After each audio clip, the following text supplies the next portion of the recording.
Hello. Looks like you caught me sneaking in the back door today. Well, I'm not real serious about the one video a day plan. I do like the idea of trying to get a video a day, but I didn't do one yesterday because I was busy building a little bookcase back here in what will become the office part of the shop. Sometimes you see this through the door, or you've seen the video where I showed this little room being constructed. But what I really wanted to do is hang up my coat rack. So I've got a place to hang up my apron when I'm not in the shop. And I didn't know how it was going to relate to the door and to the bookcase that I wanted to put here. So I built the bookcase so that I could hang up the coat rack. Why am I telling you that? Well, that's why I didn't do a video yesterday. And we're going to do a little bit of a video today. This is sort of a small shop video, and this is one of these small shop things. Having hooks to hang things on makes a big difference at a small shop. And even a little shelf like this is only 18 inches between here and here, slightly under really, but this is going to swallow up a lot of stuff and take some of the clutter out of the shop by being able to bring stuff that doesn't really need to be in the forging area, like the gargoyle and the bell that never got finished. And a few other projects can sit in here on the shelf and be out of the way. So let's go take a look at the shop and talk about small shop issues. Now, we've done a shop tour in the past and talked about pretty much everything that is currently in the shop, and I think we even talked about the little back room there. But we haven't really talked about how things are set up specifically because this is a relatively small shop. Now, I know to some of you, my 720-foot shop is a luxury building. And I understand that. Some people are lucky to have a little tiny shed. In fact, I saw Roy over at Christ-Centered Ironworks. One of his older videos was a tour of his first shop, which was 6 by 10, I think he said. Pretty small little shop, but there's enough room to do stuff in. This shop had an original concept of what would it be like to work in 8 by 12. So from the anvil back is 8 feet, and it's 12 feet wide in this area. Now, this shop originally didn't have the area that the camera is sitting in now, would have been outside. It was just this area and this area here, so it was actually 16 by 12. But the thought of, could you forge an 8 by 12? And I think you can. I think this works out. And I'll talk about some of the things I've got in here and how they're positioned and how they relate for small shop issues. Now, my idea for the 8 by 12 shop would have required that there was a double door here so that you were standing in the doorway when working at the anvil. Not good most of the year, but it left a lot of room back here that was available to work. And the forge would have had to have been up against a non-combustible wall so you could work in the forge without burning your shop down.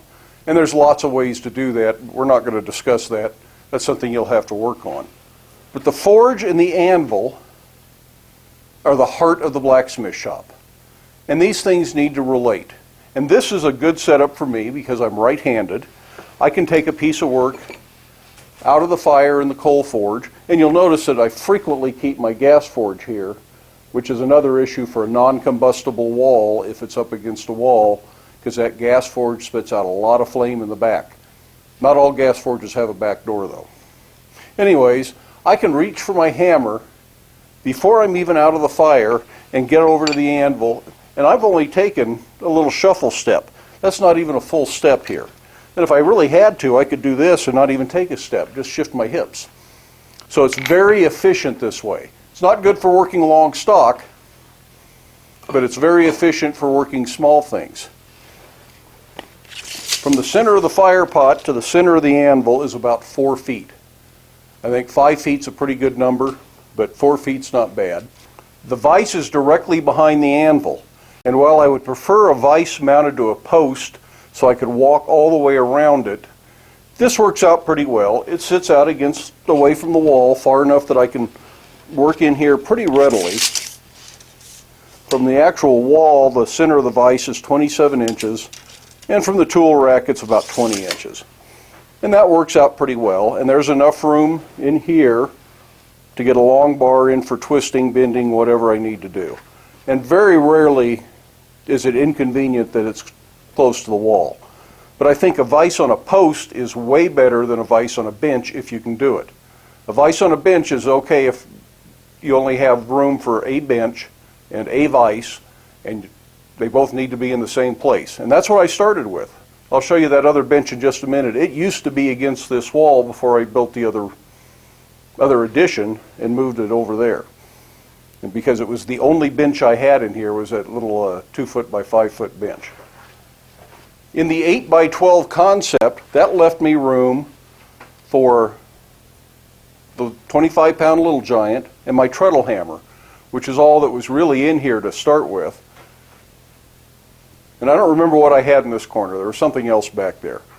But these things worked in that space. There's plenty of room to get to here.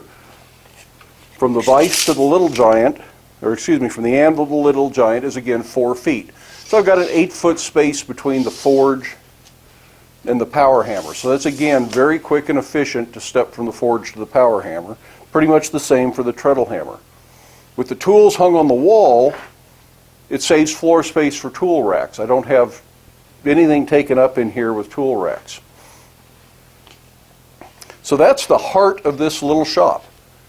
In an 8 by 12 space, if you're willing to work with the doors open, I can have a coal forge or a gas forge, an anvil, a power hammer, a treadle hammer, a workbench with a vise back here, and some racks for some tools.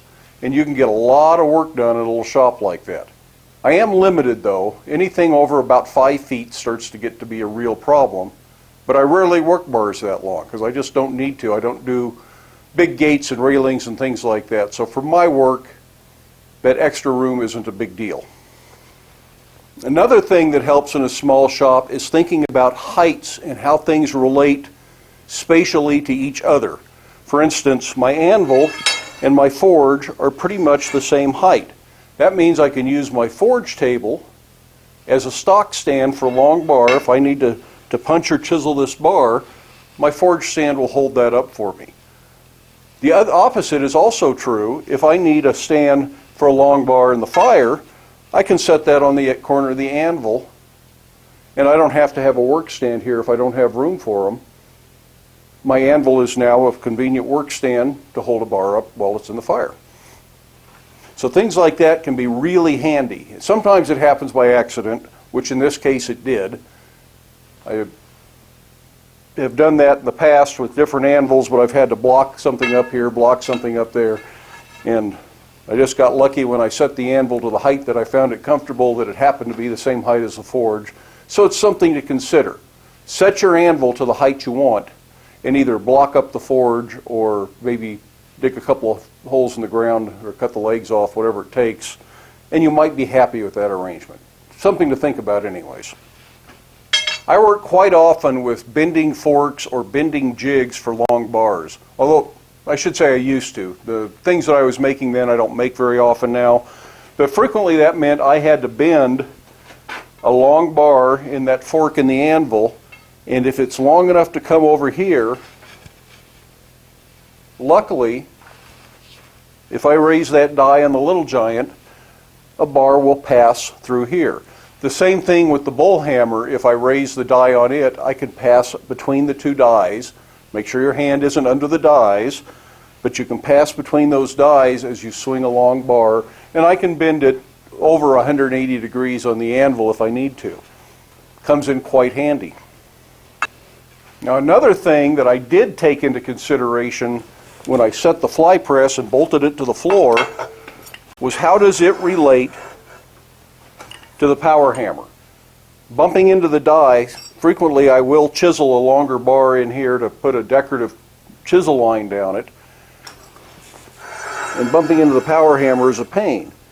But this goes right through the throat of the power hammer, right through the throat of the little giant if necessary, and on the other end, because my workbench is low, and it would be handy if it was the same height, but that's just the height the bench was, this bar can pass all the way over the workbench, and I can set a block on there for a work stand or a work stand on the other side. So I could conceivably start with a 12-foot bar at this end and run it all the way through from one end to the other, doing whatever technique I'm doing under the fly press here. So that kind of thing really helps.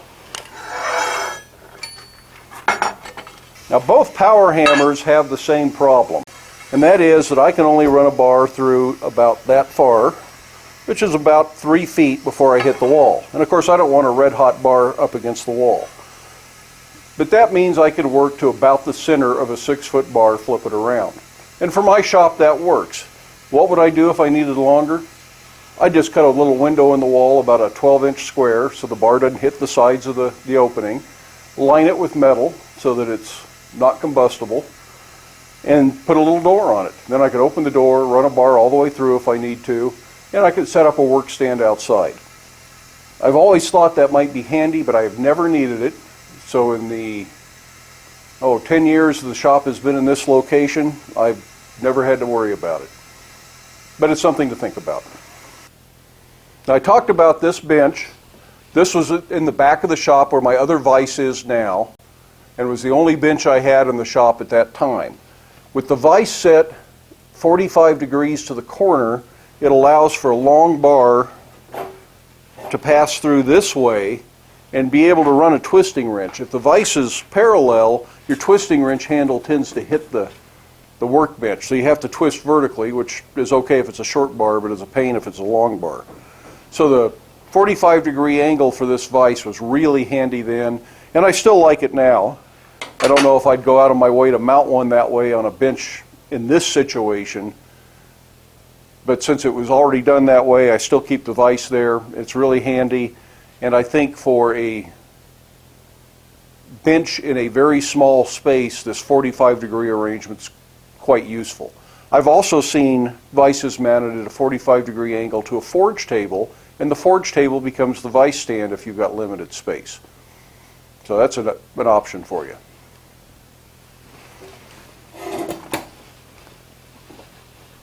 We've done a video in the past on storage and having places to put all your stuff really relates to small shop work. Big tool racks just don't work. So you need to come up with other ideas. Drawers are handy. Lots of stuff hanging on the wall is really handy. There's no perfect solution, but I'd encourage you to go back and watch that video. In the meantime, I got some hinges to finish up, some hasps to go with the hinges. Then we need to get back to work on the grill project and the spring die. And I've got a new idea for the spring die. I think this is going to be better than the last idea. It's not going to involve arc welding like this one. It will be all done traditionally at the anvil, but we will avoid forge welds, even though that would be an option in most cases. But it will require a little bit of riveting and tenoning. So we'll do that hopefully in a day or two. In the meantime, I hope this video was useful for some of you. Get out to your shop, work on something, but do stay safe. And of course, as always, wear your safety glasses. We'll talk to you later.